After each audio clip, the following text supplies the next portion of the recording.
ఒకప్పుడు ఒక చిన్న గ్రామంలో రాము అనే కట్టెలు కొట్టేవాడు జీవించేవాడు.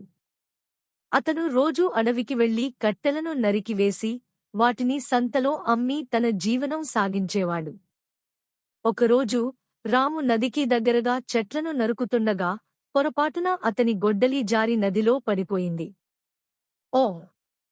నా గొడ్డలి లేకుండా నేను ఎలా పనిచేస్తాను అని బాధపడ్డాడు. ఆ సమయంలో నది మెరిసిపోయింది. అద్భుతమైన ఒక దేవత బయటకు వచ్చింది. ఆమె మృదువుగా అడిగింది, ఎందుకు బాధపడుతున్నావు, బాబూ?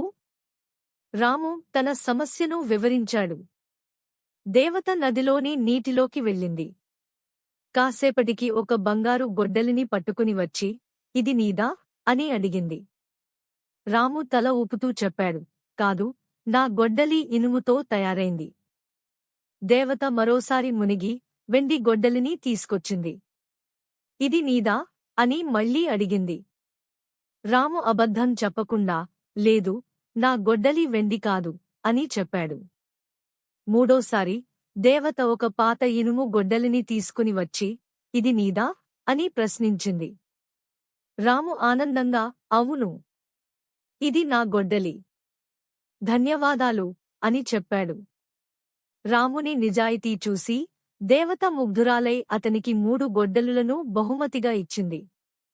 రాము ఆనందంగా ఇంటికి వెళ్లి నిజాయితీ ఎప్పుడూ ఫలిస్తుంది అని నిరూపించాడు.